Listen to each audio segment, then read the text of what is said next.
My name is Natasha Jenny and this is my presentation for Unit 8, the roles and responsibilities of a midwife. I will first discuss the recent changes to midwifery and how their roles and responsibilities have changed. I will then discuss how midwives impact the physical, social and psychological needs of the woman and her family. I'll explain what the Nursing and Midwifery Council is and discuss what role they play in midwifery practice. I will analyse the implications of the code in midwifery practice as well as explain the need for effective communication in multidisciplinary healthcare. I will finish my presentation by evaluating the effectiveness of the multidisciplinary approach and some of the positives and negatives that relate to the midwifery practice. Although midwifery has been around for thousands of years, it was legally recognised in 1902 when the first Midwifery Act was brought into power. As there were very few midwives, untrained midwives were allowed to continue until 1910 when they had to have a trained midwife or physician for supervision. Further acts were passed in 1918, 1926 and 1936, strengthening the requirement for trained midwives to attend childbirths. From 1936, midwives had the biggest change when they were given a salary, annual leave and planned rotas. Due to the changing needs of the NHS, they wanted to look at a longer-term outcome with a 5-year plan. A review was launched into midwifery services, leading to the board speaking to mothers and professionals to ask for feedback. They then met to discuss and conclude what was required to improve services. In February 2016, the report called Better Births was released and encompassed 7 main areas of focus. These were personalised care, continuity of care, safer care, better postnatal and perinatal mental health care, multi-professional care, working across boundaries and a payment system. The study showed women and families wanted the freedom to personalise their journey.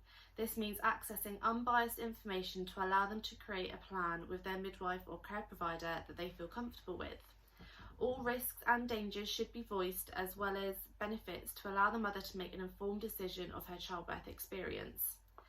Continuity of care allows the family to build a relationship with one or a small team that would accompany the woman through the pregnancy and the appointments afterwards. The midwife must coordinate across other disciplines to make sure the woman receives the correct care. Building a relationship with one or a small team of midwives will allow the mother to build confidence and trust. Building a relationship allows the midwife to identify any physical or mental changes within the mother. Safer care relates to the need for fast referral processes across professions such as additional scans or mental health appointments. Mental health for the general population has been underfunded for many years. £2.3 billion was invested to improve postnatal and perinatal services. This meant over 2018 and 2019, 13,000 women were able to access specialist perimental health services. 1 in 10 can suffer from postnatal depression, with fathers and partners being able to develop it too. Specialist organisations have been set up to help, such as the Association for Postnatal Illness and Pre- and Postnatal Depression Advice and Support. The patients have an expectation that professionals are continually communicating to provide an excellent level of service for their patients. They should be working to create the safest environment for mother and baby. Online records should be readily available for access between professionals and the mother herself. Multi-profession learning should be given to all so they can respect their peers' skills. Continuous training should also be given throughout their career. Working across boundaries means multidisciplines need to work together to allow the family to have options in their care. This relates to community hubs as well as professionals in the hospital and NHS.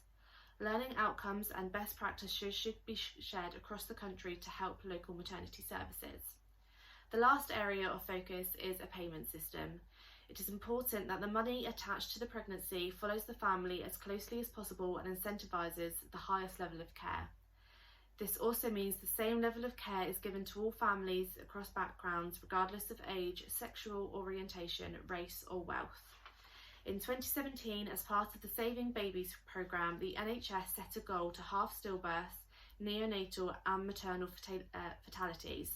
They decided to do this by helping women quit smoking during pregnancy, carrying out a risk assessment and continuing to monitor those at risk of fetal growth restriction, or FGR, as research has shown up to 40% of unexplained stillbirths can be linked to FGR.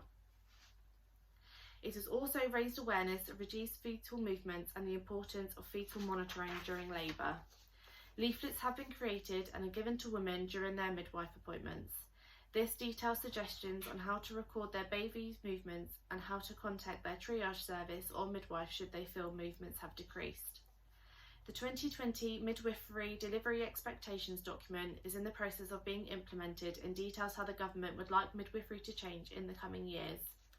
It explains how they would like midwives to be trained in more specific areas and become lead consultants during a pregnancy.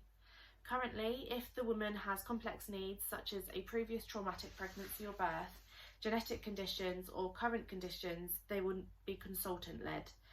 They will look to train midwives in these complex areas and stay midwifery-led. So, what impact does the midwife have on meeting the physical, social and psychological needs of a woman and her family?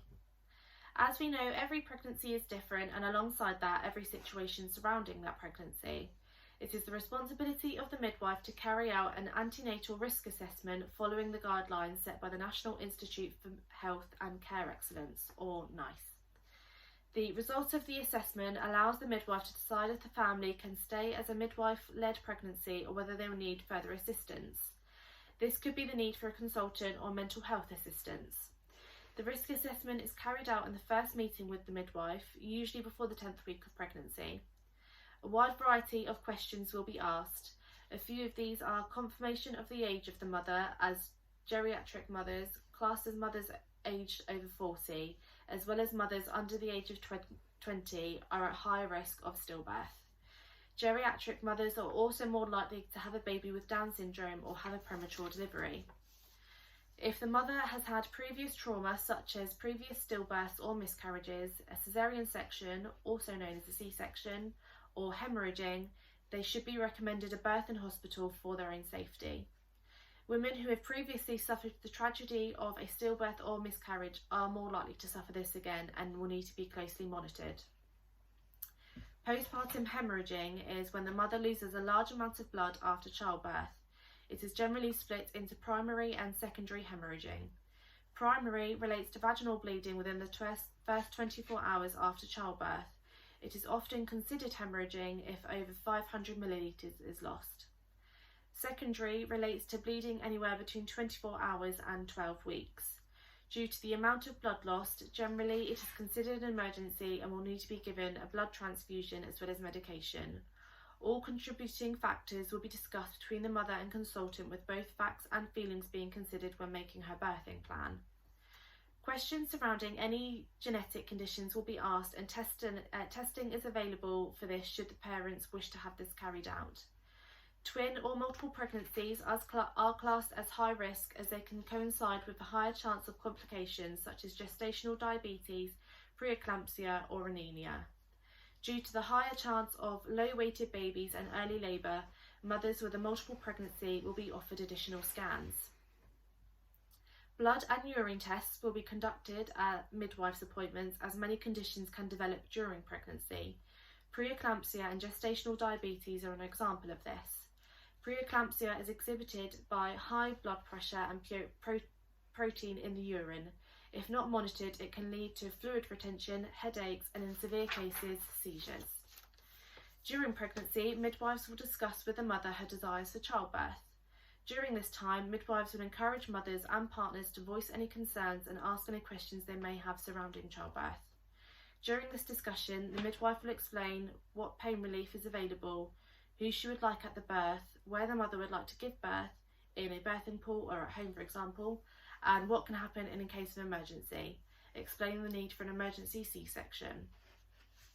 Having this conversation can really give the parents a feeling they can be in control and have their opinions and feelings listened to. Creating this plan allows the mother's social, physical and psychological needs to be met. Another way for these to be met are by referring the parents to antenatal classes. These will prepare the parents for childbirth as well as when the baby is home. They allow the parents to meet other people and have other parents to talk to when they would like some support. The classes cover such things as childbirth, how to change a nappy, tips for breastfeeding, and how to care for the baby. Postnatal care, both physical and mental, is provided by midwives and health visitors once the baby has been born. This can be a hugely emotional time for the mother as she learns to adapt to a newborn baby and the huge changes in hormones. Women who experience postpartum depression in a previous pregnancy are more likely to experience it in subsequent pregnancies.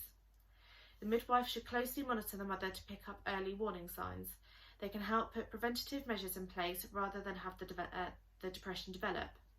Midwives will also monitor the physical changes in mothers, such as their uterus, perineum, or scar if a C-section has been carried out. It is vital any infection is picked up early. The midwife will assess the baby and make sure its physical needs are met. They will weigh the baby as a need to assess to ensure not too much weight is lost. Although it is normal for a baby to lose up to 10% of their birth weight in the first few weeks of being born, if this has succeeded, a plan will need to be put in place to help up the baby's weight. This could be expressing milk between feeding or simply upping the amount of formula that is given. The midwife is a great source of knowledge and comfort for the mother. They can provide advice around feeding and immunisation, general care, and the factors to reduce sudden infant death syndrome, also known as SIDS. In the coming weeks, due to the changes in hormones, women can experience what is referred to as the baby blues. This can be tearfulness, low mood, or anxiety. It is recommended they should be aware of the signs and symptoms of postpartum depression and anxiety if the symptoms are still occurring after 14 days. NICE recommends they should be referred to a professional to be properly evaluated. Lastly, the mother should be reminded to look after her own physical and mental needs. This could be making sure they are showering, going for walks, or ensuring that they have the supportive network. Once a mother has been discharged, the family is passed to a health visitor. The Nursing and Midwifery Council, or NMC, were established as a charity in 2002 and is in charge of maintaining the register of all qualified and practicing nurses and midwives, constantly reviewing the practices and training and taking action to investigate any allegations of misconduct. It is the NMC's responsibility to set the standards for training, including deciding which education providers are allowed to teach midwifery and examine their syllabus to ensure the correct information is being taught. The NMC's expectations are for the midwife to have a thorough understanding of antenatal, intrapartum and postpartum care, such as how to monitor the mother's physical and mental health, how to assess and refer the mother for any complications that arise, and the relevant trust record-keeping procedure and being able to follow this diligently. They expect a midwife to understand the possible complications of childbirth and how to guide the family through these, how to read machines such as ECG for fetal distress, and how to examine a newborn baby. The NMC set requirements for the midwife on their conduct, including only giving the care they have been trained to give unless in an emergency, making sure the needs of the mother and baby are the first priority, and making sure all record keeping is kept securely for 25 years. The NMC has the ability to remove a midwife from practice if any investigation finds they have not met their standards. The Midwifery Code was released in 2015 and requires a midwife to prioritise people, practice effectively, preserve safety, and promote professionalism and trust.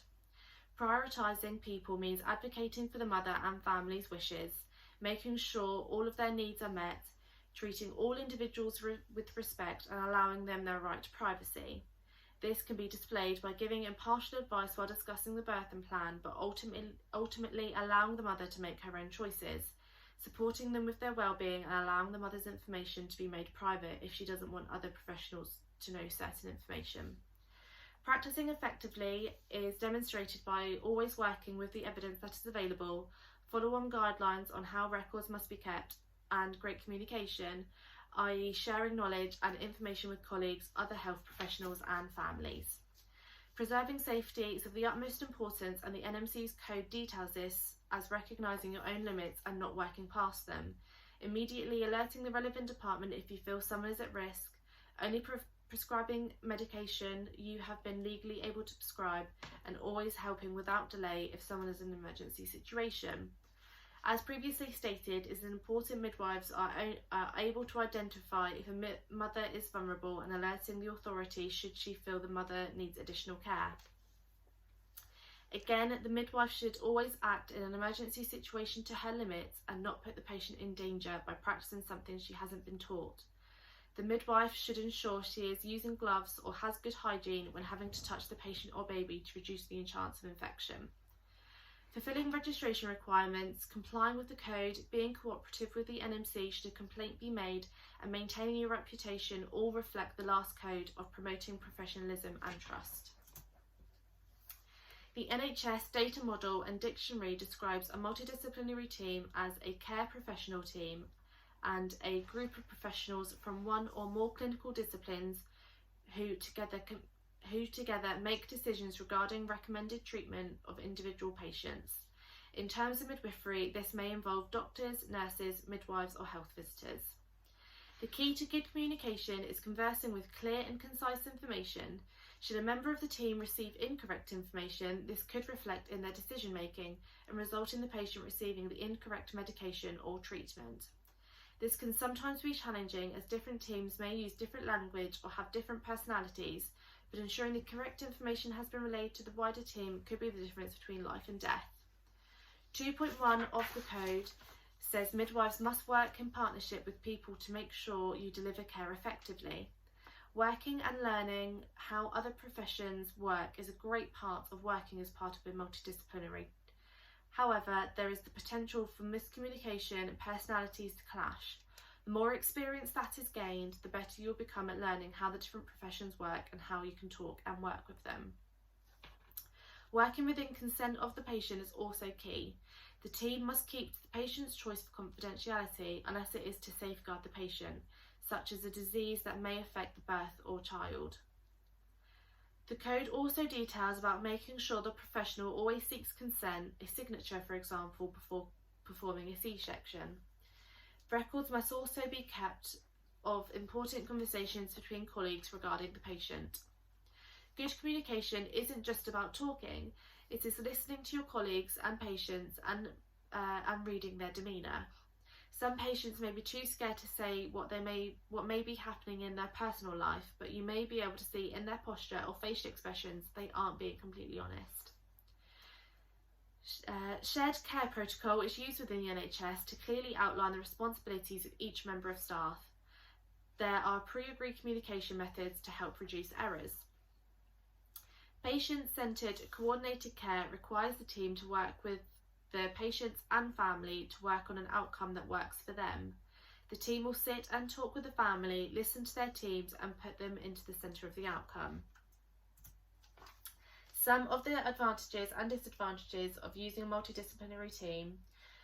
The advantages include a team of experts, that removes the need for a referral process and waiting times, less room for errors as there is more oversight, allows the professionals to learn new skills and learning from other areas.